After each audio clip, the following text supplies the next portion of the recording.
Dalam video sebelum ini kita sudah bincang apa itu jarak dan sesaran. Dalam video ini kita akan bincang dua contoh pengiraan yang melibatkan jarak dan sesaran. Nah, ini adalah contoh yang pertama. Satu objek bergerak 25 meter ke timur kemudian 30 meter ke barat.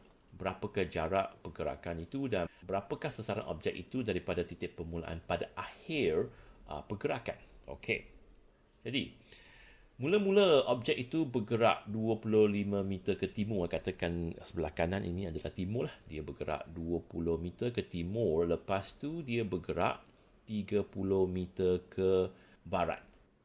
Jadi di akhir pergerakan, objek itu adalah 10 meter ke kiri daripada titik permulaan dia. Ini adalah satu gambaran lah bagi pergerakan itu.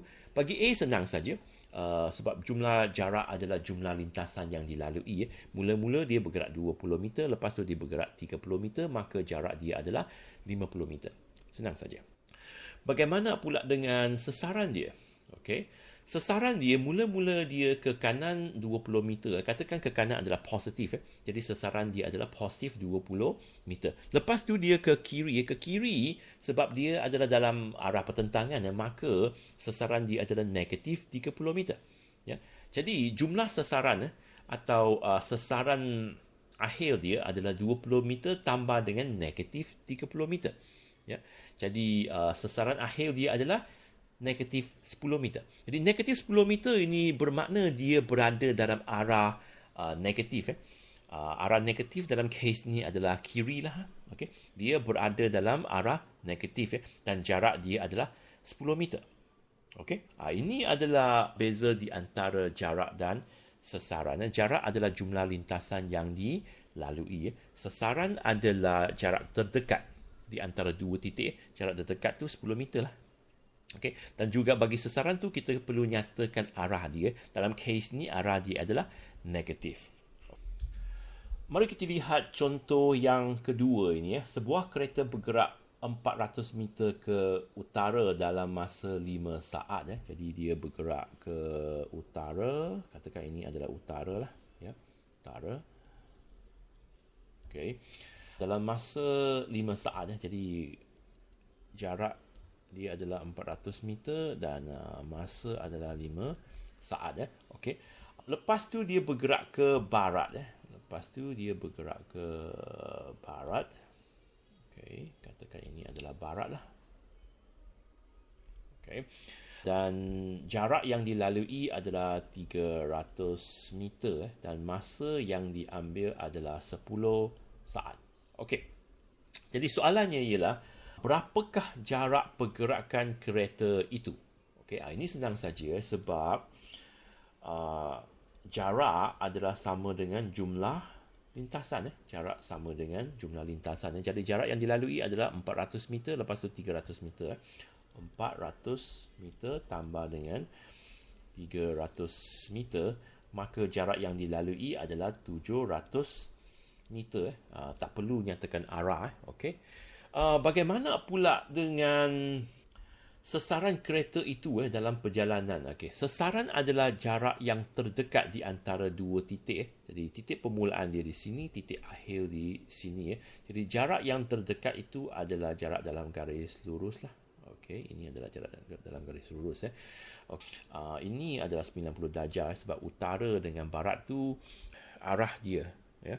Berbeza dengan 90 darjah lah.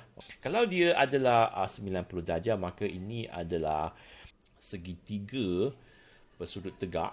Ya, maka kita boleh menggunakan teorem Pythagoras untuk menentukan panjang atau jarak di antara titik akhir dengan titik permulaan ini. Kalau kita menggunakan teorem Pythagoras, kita dapati bahawa jarak ini adalah 500 meter lah.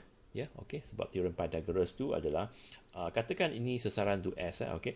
Jadi S ini S kuasa 2 sama dengan 300 kuasa 2 tambah dengan 400 kuasa 2. Kalau selesaikan ni kita pasti bahawa S sama dengan 500 meter. Okey. Ini adalah sesaran pada akhir pergerakan ini daripada titik permulaan.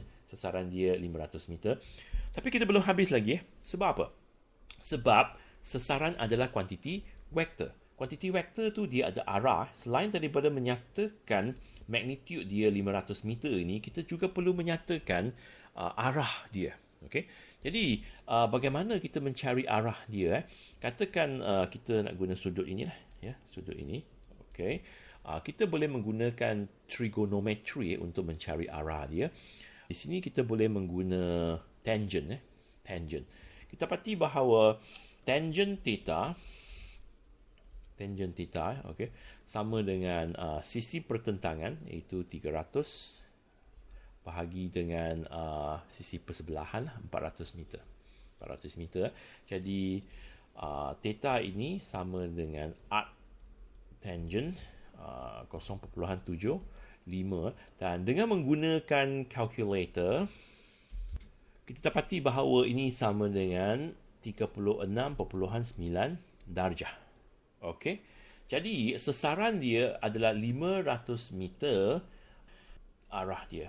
Okey, adalah 36.9 darjah ke barat. Ke barat dari utara. Okey. Ini adalah arah bagi sesaran. Jadi bagi sesaran, bukan sahaja kita perlu tentukan jarak terdekat di antara kedua-dua titik ini, kita juga perlu tentukan ke arah mana pada akhir pergerakan ini. Ini adalah beza di antara jarak dan sesaran dan bagaimana mencari sesaran daripada maklumat-maklumat yang diberi dalam soalan.